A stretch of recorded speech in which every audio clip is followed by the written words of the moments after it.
All right, I think we have Mark with us on the line. Mark Meinster is one of the organizers with UE Local 1110 there in Chicago. He's been sitting in at the Republic Window and Doors factory and joining us now by telephone from there. Thanks for calling in, Mark.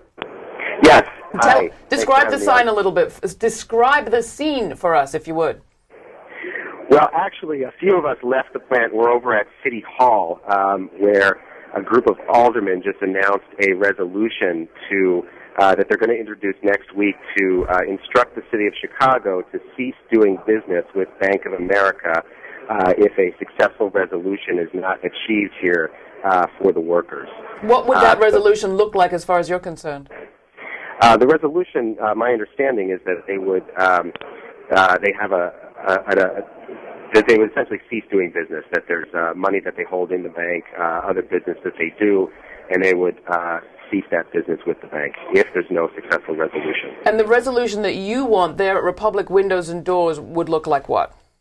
Well, the resolution that the workers want is they voted to stay in the plant until they receive the money that's owed to them under the Federal WARN Act, which in this case would be 56 days of pay and benefits, and their vacation that they've accrued by working there at the plant.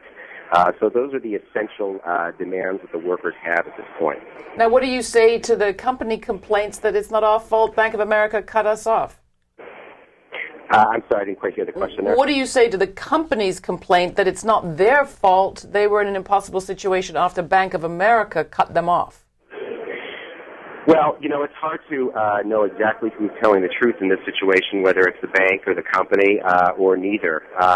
You know, what we do know is that at this point, Bank of America controls the assets of the company, and they're the party in this situation with the power to resolve this issue. And so that's why we're calling on Bank of America to step in and resolve the issue. Yesterday, President-elect Barack Obama himself, when asked about this, said that you were doing the right thing. What did you make of that response from the President-elect?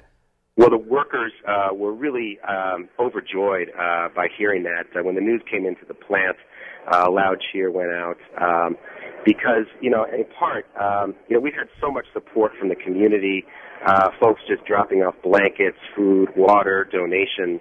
I think because this issue really does touch really what's going on out there right now in the economy, and people are really happy to see a group of workers standing up and hoping that it happens more often as the economy worsens here. Tell me a little bit about the workers. How much are they generally earning? What is their work like? And how many people would you say are supported by jobs there at Republic Window and Doors?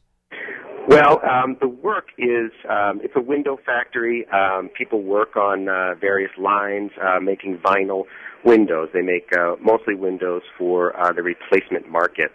The average wage is around $14 an hour. There's good health insurance and retirement benefits. And these are energy-efficient windows that are made here. So they're good living wage, green jobs, the kind of jobs that folks are talking about creating. There are 300 of them here at stake. And, you know, there's thousands of people who are supported by these jobs, anywhere from family members to, you know, vendors who, you know, are near the plant, vendors who are affected by the shutdown, suppliers of raw materials. So there's a whole lot of people that will be affected by this plant closing.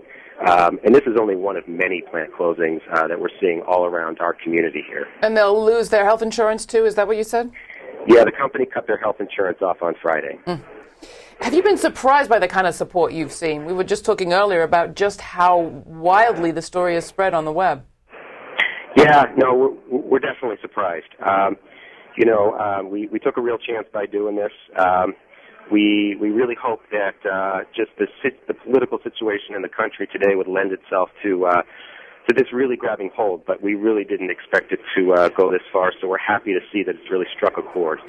I heard that both the AFL and Change to Win were there in support of you at rallies this weekend. Coming to you, Stephen, there's a potential here maybe to bring the labor movement together, a movement that's suffered from division and been cast as divided much in the media. I think the labor movement still remains divided in many ways, but they do come together on specific issues like the Employee Free Choice Act and the courageous occupation sit-in at Republic Windows.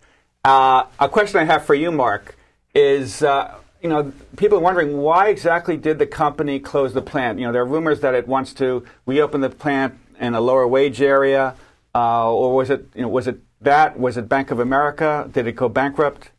What do you think, Mark? What's the answer? Yeah, part of the issue here is, frankly, like I said before, we know we're being lied to, frankly, by either one or both parties here, being the employer or Bank of America. We've been dealing with this company for quite a while. We know that they've been fairly dishonest in the past, not only with us, but in other business dealings as well.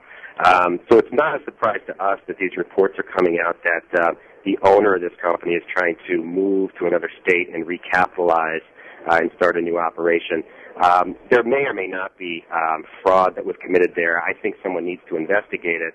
And if he was found to have violated the law here, he should go to jail. But that doesn't address the issue of these 300 workers here.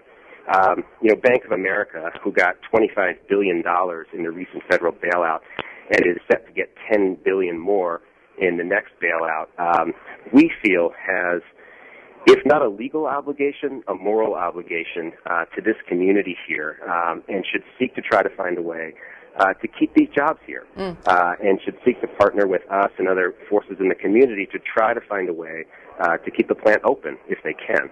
What's the demographic breakdown of the workers there, Mark? We're very diverse. The workforce in manufacturing here in Chicago is very, very diverse. There are African American workers, native-born workers, immigrant workers, all folks from many different countries. It's a diverse workforce, just like the city of Chicago. So people really coming together. Is there any chance, some people have asked, that you might decide to stay, keep the plant open, and operate it yourselves?